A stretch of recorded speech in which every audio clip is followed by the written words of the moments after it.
Olá, bom dia, graça e paz. Hoje, dia 5 de abril de 2024, vamos para mais uma live, né? Inclusive hoje é aniversário da Ilza Maria, se não me falha a memória. Ilza Maria, que Deus te abençoe, derrame bênçãos sem medida sobre a sua vida, que todos os seus esforços sejam recompensados pela boa mão do Senhor. Vamos então para a nossa live de hoje, e ela está baseada num texto, um diálogo, né? Entre Deus e Moisés. Do capítulo 3 ao capítulo 4 de Êxodo, você tem o diálogo entre Deus e Moisés sobre a missão que Deus estava dando para Moisés.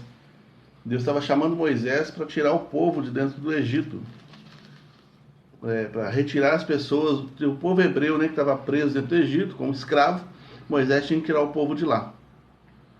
E Moisés estava se sentindo inadequado, né? Primeiro ele falou sobre as condições fisiológicas dele, né? Ele tinha dificuldade de dicção e uma série de coisas que ele alega que não dava para cumprir a missão.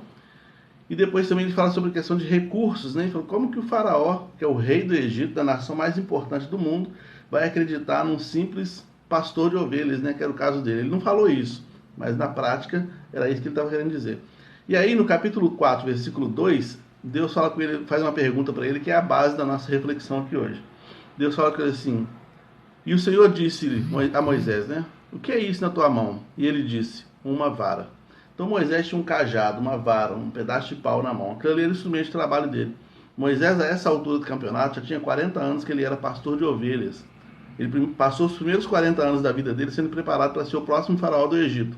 A segunda metade da vida dele, a segunda parte da vida dele, segunda parte da vida dele, os 40 anos seguintes, ele foi pastor de ovelhas, porque teve problemas do Egito, teve que fugir do Egito, e aí foi para o deserto, conheceu a esposa dele, se casou com ela e virou pastor de ovelhas do sogro dele.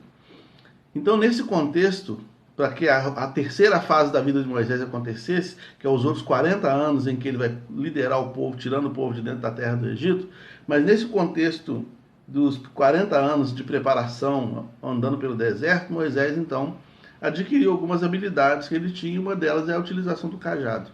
E aí Deus fala: o que você tem na sua mão? Um cajado. O cajado se tornou um instrumento de trabalho que talvez por muitos anos acompanhasse Moisés ali. Nunca foi feito nada diferente com aquele cajado. E Deus fala: joga esse cajado no chão. Ele jogou aquela vara no chão, né? E ela se tornou uma serpente. E aí Deus fala para ele: agora pega pelo rabo. Ele pegou pelo rabo e virou um pedaço de pau de novo na mão dele. O que eu quero dizer com isso? O cajado de Moisés, ele se tornou um meio de graça, uma forma do cotidiano para que Moisés vivesse o cotidiano ou vivesse o extraordinário dentro de utilizando o instrumento do cotidiano. E o que eu quero dizer com isso ainda mais? Às vezes os recursos que a gente está buscando lá de fora, os recursos que a gente está esperando vir do lado de fora, já está na nossa mão há muito tempo, a gente que não percebe. Às vezes a gente sofre muito porque percebe pouco o recurso que tem à nossa disposição, entende?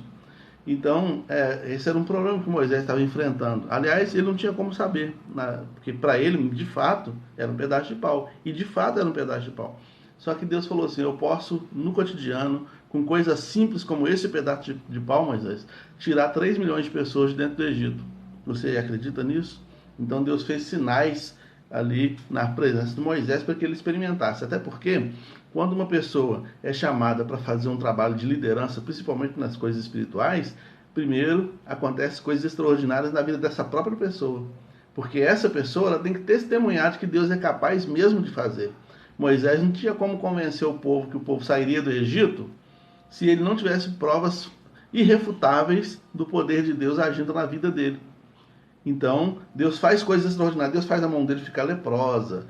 Então, Moisés tem um relacionamento especial e particular com Deus, onde Deus faz a vara que estava na mão dele virar serpente, faz a mão dele ficar leprosa, depois cura a mão dele. E Deus vai fazendo uma série de sinais que são as credenciais do poder de Deus. Porque ninguém vai ser chamado para falar sobre o poder de Deus sem ter experimentado do poder de Deus. Uma pessoa que vai falar sobre o poder de Deus, vai falar sobre o que Deus é capaz de fazer, sem ele mesmo ter experimentado, ele cai no descrédito. Então, Deus faz isso na vida de Moisés. Mas o que eu quero pensar também com isso é o seguinte: Essa era a missão dada. Qual era a missão? Tirar o povo de dentro da terra do Egito. Qual era o recurso? Um recurso comum do dia a dia, porém, maximizado pelo poder de Deus. Era uma vara comum, maximizada pelo poder de Deus.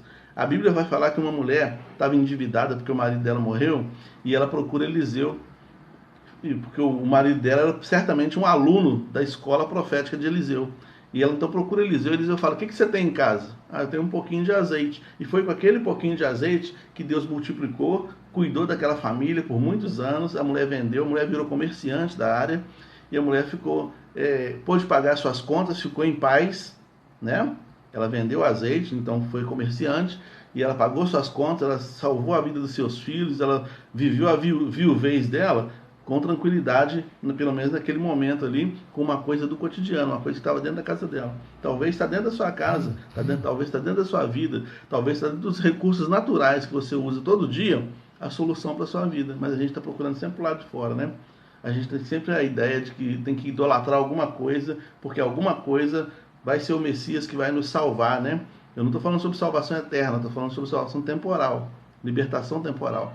Então veja bem, os judeus, vou dar um corte aqui para falar isso. Os judeus é o povo monoteísta mais longevo da história da humanidade. Existem outros povos que são monoteístas, né? Não só os judeus, existem outros povos. Por exemplo, os árabes, por exemplo, a religião cristã. Mas, sim, o mais antigo, os mais milenares dos monoteístas é o povo judeu. Mas isso foi construído. A primeira experiência religiosa do povo judeu era a idolatria, né? Adorava vários deuses. Depois eles passam por um outro momento que é a monolatria, ou enoteísmo, que é saber da existência, considerar a existência de vários deuses, mas preferir Jeová. E quem implantou isso em Israel foi Salomão. E finalmente eles passam dessa fase para a fase do monoteísmo, ou seja, não existem outros deuses, só o Senhor é Deus. Então, eles passam por isso. Só que, muitas vezes, os meios da graça nos levam de novo à idolatria. Ou até mesmo ao enoteísmo, né? Por quê?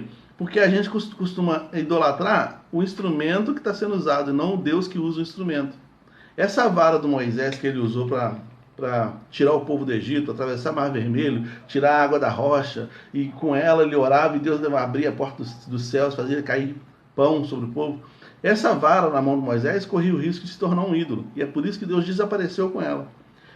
Só para você ter uma ideia, a Arca do Concerto, que era a Arca da Aliança, né, que foi construída pelo próprio Moisés, ela tinha dentro dela exemplares das tábuas da lei, né, dos 10 mandamentos, ela tinha a vara de Moisés e ela tinha o exemplar do maná, que era o pão que desceu do céu.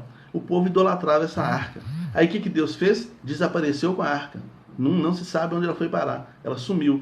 E o povo tinha a tendência também de adorar ou de idolatrar o próprio Moisés, porque a Bíblia vai falar que o Moisés foi um dos maiores dos profetas. E o que Deus faz com Moisés? Desaparece com Moisés. Então, muitas vezes, Deus precisa aniquilar os meios de graça, porque o nosso coração sempre vai voltar, ou sempre vai estar tendencioso a idolatrar ou a dar glória ao meio da graça e não ao Senhor que utiliza. A vara na mão de Moisés em si, ela não era nada. Não tinha um poder mágico na vara. Mas muitas vezes a gente coloca poder mágico, a gente coloca poder mágico no pregador, no pastor fulano de tal, na oração do fulano de tal, não é isso? No jejum que a gente faz, na oração que a gente faz, né? A gente sempre usa os meios da graça como o nosso próprio Deus, né? A oração que a gente faz, o culto que a gente vai, o irmão fulano ou a irmã Beltrana, então a gente, ou até algum outro recurso mesmo, um copo d'água, a gente está sempre em busca de alguma coisa que deixam de ser para a gente meios da graça e se tornam um próprio ídolo para a gente, né? E aí Deus tem que fazer desaparecer. Então, Deus usa coisas do cotidiano exatamente para mostrar que o poder dele não está nas coisas do cotidiano. O poder dele está por aí, está acontecendo.